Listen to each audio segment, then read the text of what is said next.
since the 2023 election, both the presidential and the general election, Labour Party had gone to several elections. We had the governorship election in Kogi, in Imo, in Bayelsa, and Edo. And they were all disasters. They were all absolute disasters because the leadership did either not understand how to manage a process for a party that had become the third-ranking party in the country, and they were unwilling to listen. Anambra State presented us an opportunity to do things differently. And in principle, it was agreed that we would do things differently. And that did not happen. Betrayed by Peter Obi, mere speculation. Angry at Peter Obi, mere speculation. And that's why I'm here. Just my people, as the halt, you don't have to know. As far as I'm concerned, if Peter Obi run this presidential election under Labour Party, come 2027, Peter Obi will end up not contesting or end up losing woefully. According to the kind of situation we the ground until they solve all this situation, maybe Peter Obi not contest under this Labour Party. Betrayed by Peter Obi, mere speculation. Angry at Peter Obi, mere speculation. And that's why I'm here. The Labour Party has a constitution just like this country.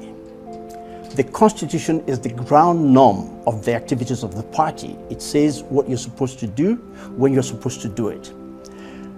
If Section 1 says you must have primaries or Congress in the 325 wards of the party, and you don't, that violates your own constitution. That violates morality. That violates common sense in a country where we're trying to do things right. That's one. If, in the same vein, the Constitution says so many number of people are supposed to be members of the Congress, and it's there in black and white, and it says the number is 5, and you arbitrarily says the number is 3, something is wrong. And it behoved me to speak up, and I wasn't the only one. But because we're in a country that has become very transactional, those who speak up often get compromised, and they get some palliatives and things like that, and it becomes business as usual. At the juncture where I am in my life and the struggle I have been part of, I did not think it was the proper thing to do. If my departing caused any type of consternation, so be it. I did not abuse anybody. I did not ask any member of the Labour Party to live with me. I came into Labour Party alone, I left alone. That does not mean I don't have followers, but it was just something that one had to speak to. And the mere whole thing about speculation about this having to do with Peter Obi or not, Peter Obi is the titular leader of the party. He's not the chairman of the party. He's not the national organizing secretary. He's not even a member of the NWC or the BOT. So we have to make that clear delineation of where he stands and what is the structure of the Well, party. as you said, that's one of the reasons why you're here. But there's no question in your mind that the primaries were deeply flawed and that they lacked credibility. You've made that clear enough. But given that Anambra is Peter Obi's home state, as it is your state, and that he governed the state for 8 years, and the fact that he was the Labour Party's presidential candidate, and is seen as the party's national leader, if you like, surely he could have influenced a much cleaner outcome than what you described as outright irregularities bordering on fraud and criminality. I stand by those words, and whether he shares that perspective is up to him. I did not speak for him in that particular instance, and they were clearly written, so I wasn't being ambiguous. And I think those who are concerned understand what I'm saying. But this is not my position. I've left Labour Party. I don't speak for them. Those who are curious as to what happened or who have experienced similar situation. And by the way, my departure from Labour Party shouldn't create any irritation to anybody. In the short span I've been in public politics here, I've been a member of ABGA, I was a member of PDP, and I'm a member of the Labour Party. It's a choice. And well, you were a member of the Labour Party. I was, yes. Right. And I've moved on. I do not belong to any party. I'm not a card-carrying member of any party, and I don't see myself being in any party in the foreseeable future. Right. But I have a role to play in this country. I think for somebody who's blessed as a person, I ought to give back to the to the society. I'm going to get to. I think that's part of the thing, because if we were all to acquiesce to situations where everybody is deemed to be malleable, then I think we have a problem. I think a lot of people would agree that you did the honorable thing, but I'm going to get to where you are now in your kind of political evolution. But just to get through that bit, which, let's face it, a lot of people are curious about, because they respect you, they respect Mr. Peter Obi, they hold both of you in very high regard, and people want to know, how did things get to this point? I mean, did you discuss your exit from the Labour Party with Peter Obi prior to your resignation or after you took that decision? I mean, did you seek clarification regarding, for instance, his neutrality and non-interference in that primary process?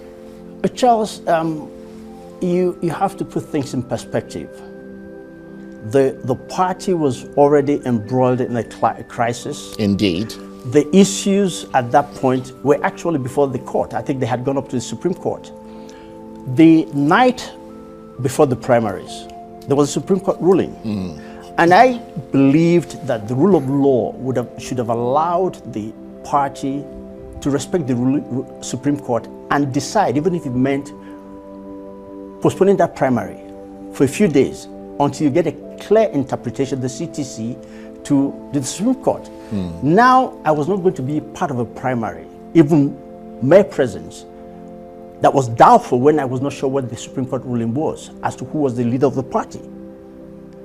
But those who were in charge felt confident, supremely comfortable and confident that they could actually go against the ruling of the Supreme Court and nothing would happen. And that's exactly what they did. So that the first aspect of it is the rule of law.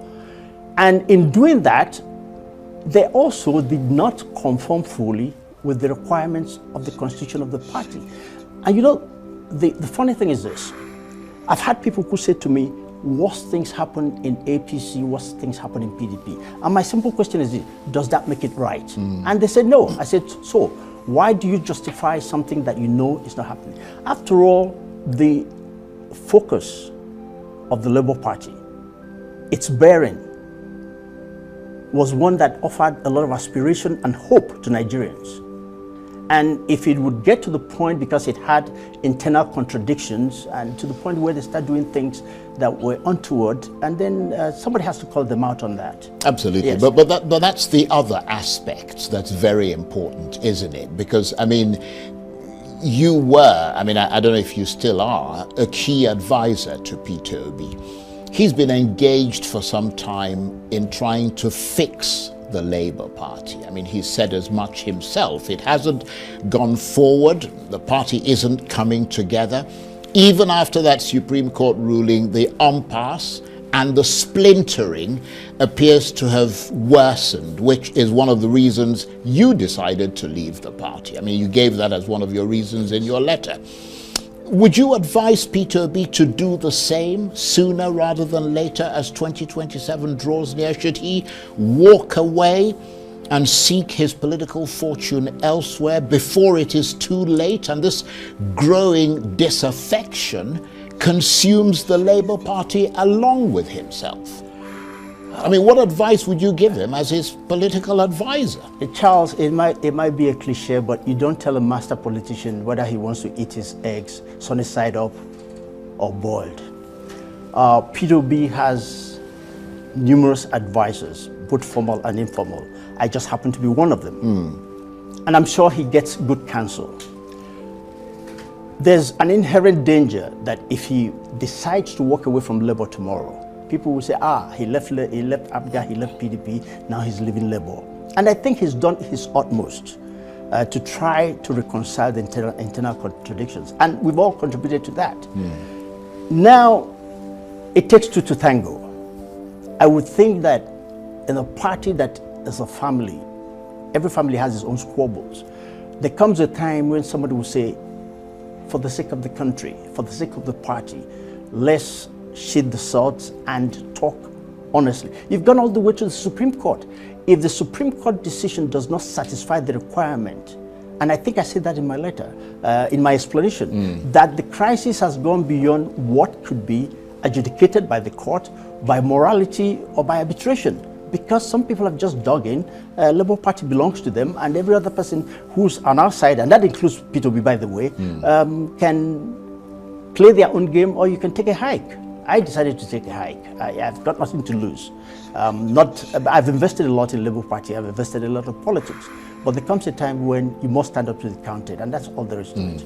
And given all that you've seen happening in the Labour Party, which you've articulated brilliantly, how much of a weak flank has the party become in that solid wall that the collective opposition is trying to build against